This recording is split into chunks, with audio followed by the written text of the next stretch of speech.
Bismillahir Rahmanir Rahim. Alhamdulillahi Rabbil Alameen. Ashhadu an la ilaha illallah wahdahu la sharika lah wa ashhadu anna Muhammadan abduhu wa rasuluh. Peace be unto you. Assalamu alaikum. We want to welcome our friends and guests in South Africa, the United States, and around the world to this week's edition of A Conversation with El-Hajj Mauri, Saalakhan. I am pleased once again to be your host, coming to you through the Salam Media platform out of Johannesburg, South Africa. Salam Media is an online portal for humanitarian journalism. We don't just report the news, we advise you on what you can do about it. My dear brothers and sisters, today is a day of challenge on so many fronts. Your brother is literally coming off the road. I just came off the road from a road trip, arrived home about 45 minutes ago and was frantically trying to prepare for today's broadcast. We have a very special guest with us. I'm not going to waste any time trying to, sharing his extensive credentials, his biography. He is someone who is well known in Europe and in other parts of the world, including right here in the United States. He is a highly respected scholar, one of the most respected scholars in Europe. He's also a controversial figure. He's hated in some quarters, he's loved in others.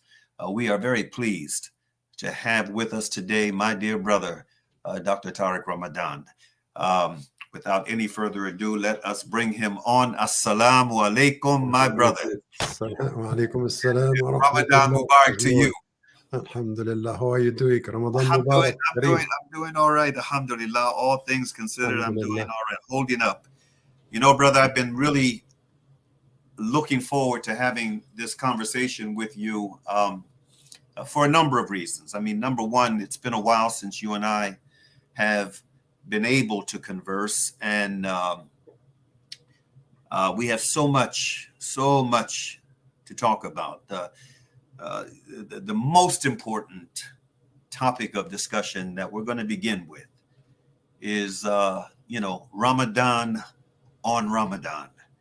What does this month, this blessed month of Ramadan, mean to you? Bismillah ar-Rahman ar-Rahim. For the last 30 years, I have been traveling around the world and being involved in so many activities with, Muslims and people of other faith, and lecturing and being involved in solidarity work or political resistance and so on and so forth. And for the last 20 years, the month of Ramadan was exactly the opposite of what I saw others doing when they were involved in very, very so many activities during Ramadan. For me, it was, and it still is, and should be, a time of introspection, just to come back to yourself, to come back to your heart, to come back to your life. And this is the way I'm trying to experiencing every year. So the people think, because I have been, promoting the Chronicles of Ramadan for the last 15 years, that I'm involved in doing this. I'm just trying to do it before Ramadan, and it's spread around. And what I'm trying to do is just fasting, praying, meditating, reading the Quran and other books. Is just trying to come back to myself, and with myself, the family, because Shahr Ramadan huwa Shahrul Quran. It's the month of the Quran, but it's also a month where you come back to your family. As a young guy, I now remember the time I was with my mother and my father, and we were fasting and suhoor together in the early in the night. All these remembrances just coming back, and I think that we have to do this with our Ramadan. It's very much about a spiritual journey, a family, concern, family centered month as well. Indeed, it is. And I know that, I should mention to the audience that there was a bit of a conflict with the time. I mean, France, Paris is on the same time frame as South Exactly. Africa is. And this ended up being an unexpected interruption with your observance of Taraweeh prayer. So we want. Exactly. And this is why I'm sorry. I just drank some, and you are still fasting. So I'm sorry, because for Mashallah. us it's just before after time for us. So it's still not the case for you. So May Allah Ta'ala bless you for the sacrifice you're making for this conversation, my brother. Allah barik. You know, Brother Tariq, there's so much going on in the world right now. So much.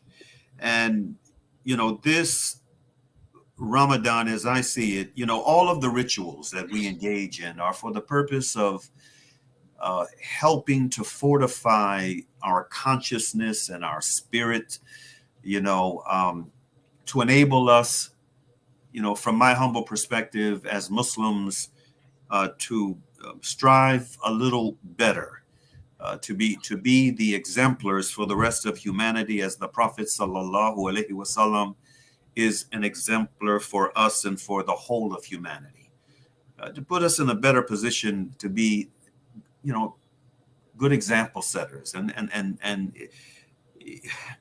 toward that end, with all of the challenges that we face as Muslims, and then with all of the challenges that we face as part of humanity, and the challenges that humanity is going through right now, different parts of humanity, both in the Muslim world and in the non-Muslim world. I mean, right now we've got a war that is raging in Eastern Europe. I wanted to get your thoughts on some of these pressing challenges that not only Muslims are facing, but humanity is facing right now as a part of this global community that we're in. Let's begin with what's happening right now in Eastern Europe. What are your thoughts on what's Look, taking? I think that, yes, I think that we can start with what is happening in Ukraine and speak about it. But as you were saying at the beginning and right now, I think that Ramadan is and should be for our consciousness and our life a school. Why? Yes. Because what we have is very much a way we have to deal with our own self, to deal with our corporal dimension by saying, oh, you don't drink, you don't eat, and you avoid everything dealing with your body. But by doing so, what you have to experience is something which is give space, help the spiritual dimension of yourself to flourish. This is what we have to do. So this is important to do what? Not only to come with your family or within your family or within your spiritual community, but to get a sense that it has to do with the whole world. كتب عليكم الصيام كما كتب على الذين من قبلكم. You have to fast. It's prescribed unto you as it was for the people or all the communities before you. So it's an international call, or at least an international communion. And we have to understand the very meaning of to be sisters and brothers in Islam and sisters and brothers in humanity. Meaning at the same time that this month of mercy is also a month of solidarity. And solidarity is not only with Muslims, is with people of other faith, is with humanity, Yohannes. It has to do with the people. So it's important for us that the very moment we come back within ourself or within our intimate life, and that we try to reconnect with the essential dimension of life, that we get a sense that this has to irradiate over the world, and to get a sense of all what is happening. The same way we are trying during Ramadan to reform ourselves, the same way we have to understand that out of it we have to reform the world. But to reform the world, there is no other way but to try to understand what is happening. So the most difficult or the most dangerous people around the world are the people with good intention, bad comprehension and understanding. So that's very dangerous, because okay, yes, out of good intention you are going to do whatever you can, but if you don't understand, you are going just to mess up and to destroy all the positive and constructive thing that you can do. Having said that, when it comes, for example, to Ukraine, and we can see today that once again, we have always the same song, the same story, telling us, you are with or against. And we have to say, look, we are always, with no discussion, always with the victims, whoever they are. Muslim or people of other faith. We are with the victims. That's not a question for us. And it was said from the very beginning of Islam, and it is said today, it was said by all the people who are our models in history, we are supporting the oppressed people. Now, it means that in Ukraine, yes, we are with the people, the Ukrainian people. But does it mean that because we are with the victims, we are blind about the political gains that are at stake within the whole picture? For example, understanding that NATO has a take, and then when Putin was saying, look, we have to be careful, you are trying to surround us, he's not completely crazy. We are against what he's doing, but we understand why he's doing it.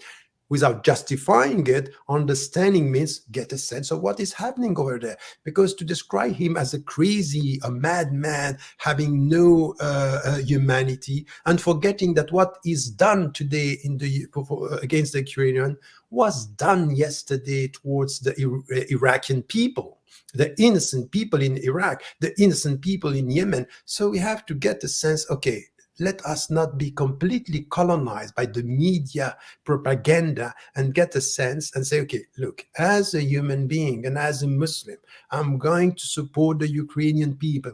I'm against the colonization, against the occupation, against the bombing of civilians and innocent people.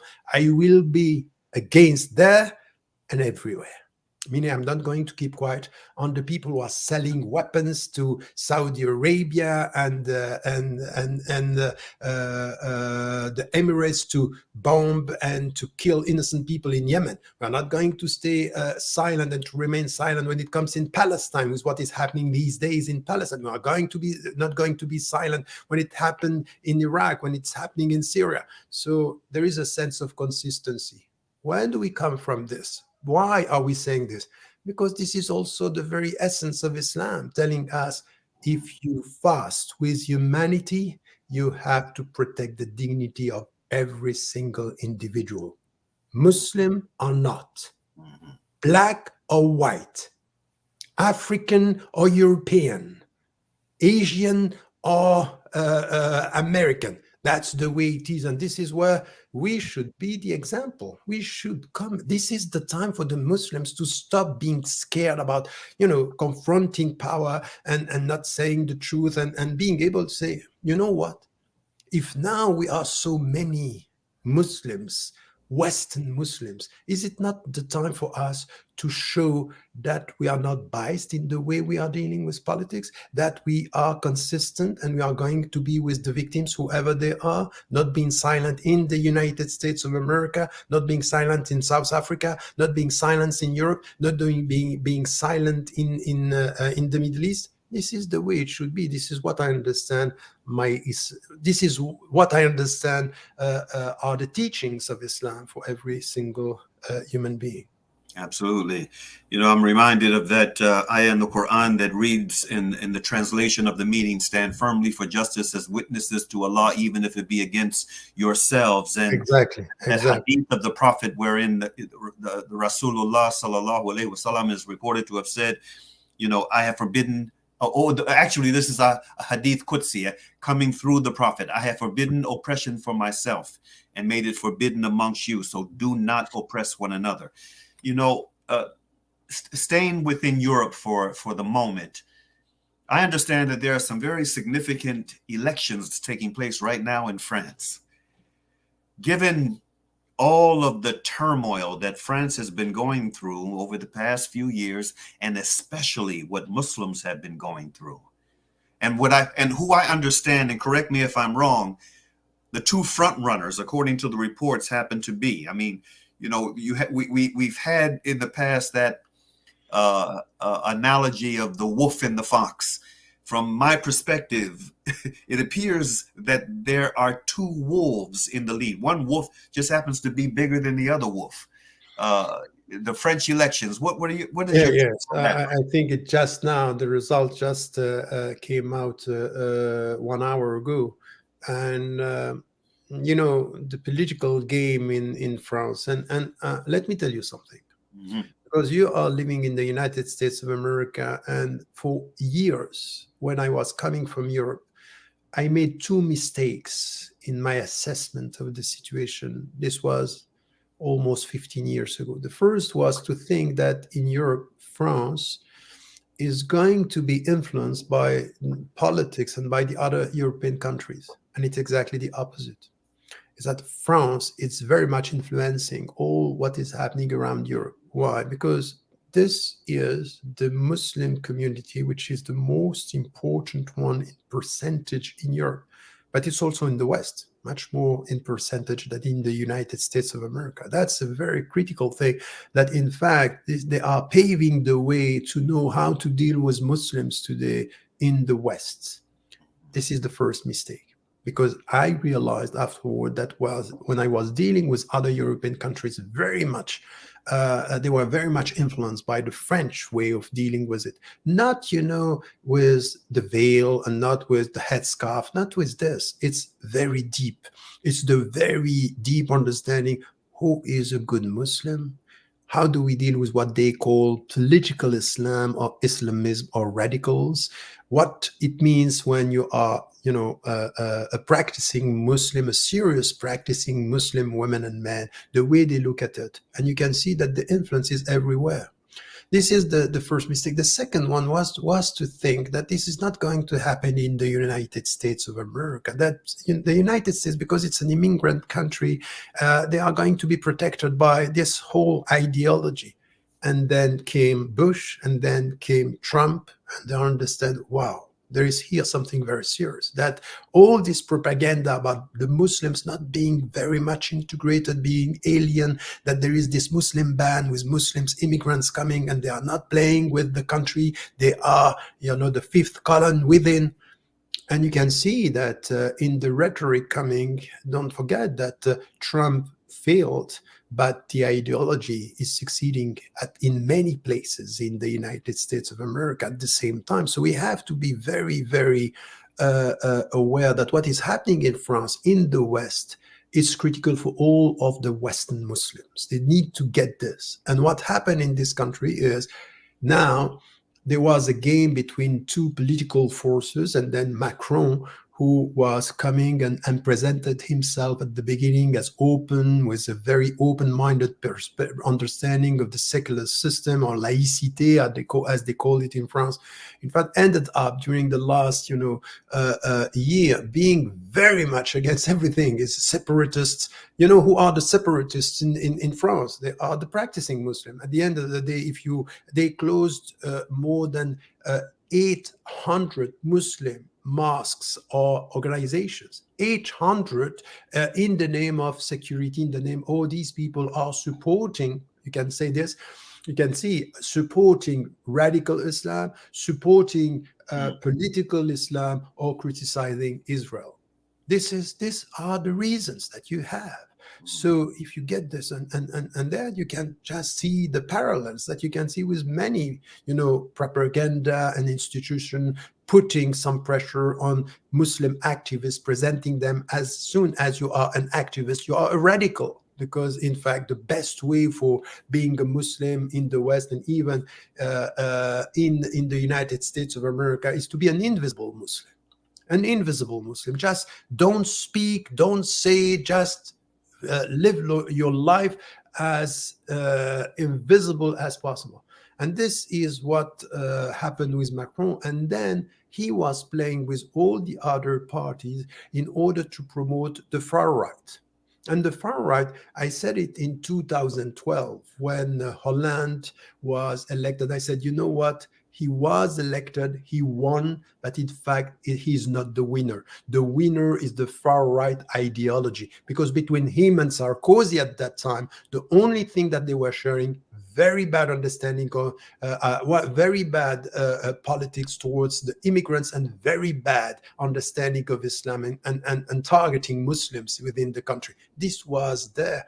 And they were telling us, we don't deal with the far right party. But in fact, the ideology was everywhere. And just now we got the result. Marine Le Pen is going to run for the second round now against Macron.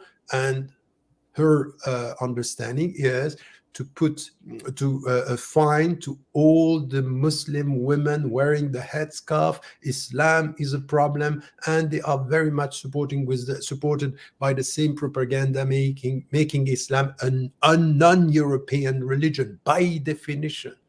And get this, because we have to understand that what is happening with the greatest Muslim community in the Western countries is also, showing that we are going towards something which is going to be difficult for all of us if, once again, we don't start with what we are saying, is to study, to analyze, to get a sense of the historical movement in order to also to resist and to think about the future. Because our problem as Muslims is that we are powerful without knowing it. So we are powerful. There is a spiritual power, there is the power of number, and there is the power of youth, because it's a religion with so many young Muslims in Europe, much more than and in Africa and in Asia. We need to get this, and we need to, by saying this at the same time, I'm also promoting something which should be our main concern, is how do we educate Muslims in today's world, facing the challenges? And we have to stop repeating. And, we are very much, muqallidun. Muqallidun is just we imitate what was done in the past, not understanding facing new challenges means promoting new education. Allahu A'lam. Now, we just have a few minutes left, unfortunately. We want to also focus a little attention on the Muslim world. There's a lot of tumult. I don't know how closely you've been following it, but there is a tremendous amount of political tumult taking place right now in Pakistan. And also in Saudi Arabia, as quiet as it's kept, with the cultural and what have you changes that it's going through, while simultaneously it has devastated, subhanallah, Yemen, the worst humanitarian disaster in the world. It's been described as, a'udhu billah. And then you with what is taking place in Pakistan, you also have reverberations, references being made to Turkey and Erdogan. What are your thoughts on what's happening right now in the Muslim world, especially as it pertains to these three countries? I think you're right, and we have to understand that things are moving very quickly and dangerously for us, because what we have seen over the last 2 years, and the last year was important, is kind of new alliances between countries that we were not expecting. For example, the welcoming presence, unfortunately, of Egypt in the game, and the new relationship that you find between Saudi Arabia, Qatar, Egypt, and even Turkey now having to reposition itself in this new geopolitical reality. And you can see here that you cannot understand what is going on in Pakistan, and the very difficult, the troubling time, and very difficult situation, without understanding that it's also connected to what's it happening just near Pakistan with Afghanistan. Because Afghanistan, we are talking about Yemen, but we have to talk about civilians in Afghanistan. They have paid so much. They were bombed during months after 2001, and they had nothing to do with it. Nothing to do. They were innocent people in the name of showing Osama bin Laden what was right. We are killing innocent people, and now we come and we say Putin is crazy. Just look at what you are doing around the world before just criticizing all the others. But we have to understand that here the situation is completely unsettled in Pakistan, and it's also unsettled completely in Afghanistan. And this means that we are now facing new alliances in the region. But this has also to do with a game that we need to get. If we look at what is happening in the region and why, for example, it was presented to us, and I was not agreeing. I remember that you said something about being happy with the Americans leaving Afghanistan. You may have seen it as a victory, and the way I saw it is, of course, I was happy that they left, but there was a plan with the way they were dealing with this. Why did they leave that way? It's also because they had a plan in the region. And we need to get this, that we are caught between a very, very tense political competition between the United States of America, China, and Russia. And this is what is happening now. And we are, and our people, our people meaning all the innocent civilian peoples, and at the same time Muslims, are paying the price of this. And this is what we need to get when it comes to understanding the positioning, the new positioning of Turkey. It's difficult to get this. Why Turkey now started again some kind of relationship with Israel, with Egypt, with Saudi Arabia, beyond even Qatar. Why? Because they feel that there is a danger here. There is a new positioning, and they have to be very cautious with what is happening. And we, the innocent people, are paying the price. But for us, from where we are, at least, we have to get the sense that it's complex and complicated, and the superpower are dealing with the issue. But for us, is always to speak out for the people, the innocent people, and the victims, without forgetting one country. This is why it's important to remember Afghani people, because they have paid so much, much. Yes, they have. My brother, I am so regretful of the fact that this discussion, this conversation between you and I had to be so short, in large part because of the special programming taking place in South Africa now related to Ramadan. What I'd like to do is to extend an invitation to you to rejoin your brother Saalakhan the first Sunday after Ramadan for a full hour, inshallah ta'ala, of conversation. My pleasure. My pleasure. Inshallah.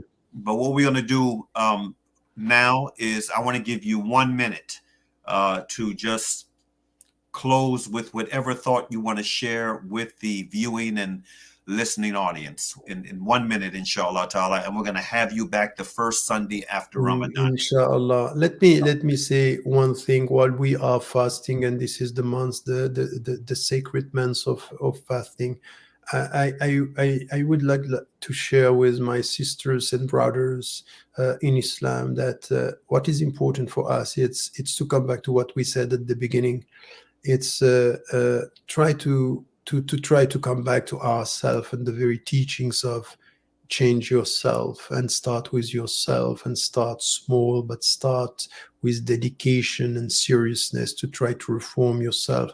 That's the best gift you can give to the people you love around you, by changing yourself and offering this to the people who are surrounding you. And this is the starting point of changing the world. So instead of having big hopes without realistic implementation, start with realistic implementations. This is the way to achieve the great hopes you have. Wallahu a'lam wa ala wa ahkam. The internal revolution. So yes, thank you very much, brother, for joining us today.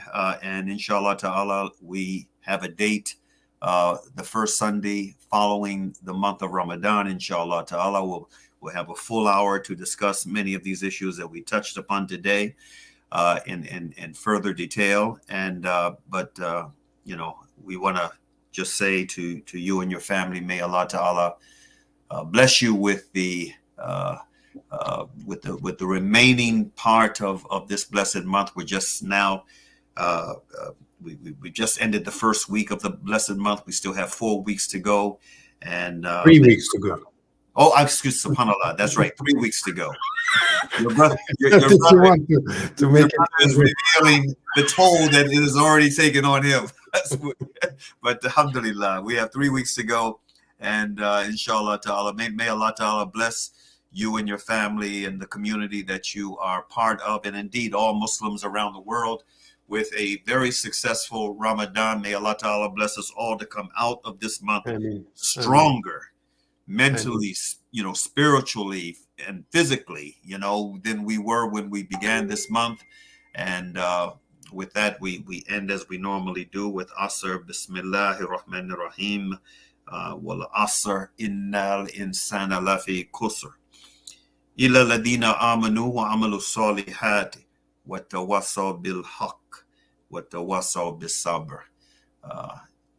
Peace be unto you all. Assalamu alaikum.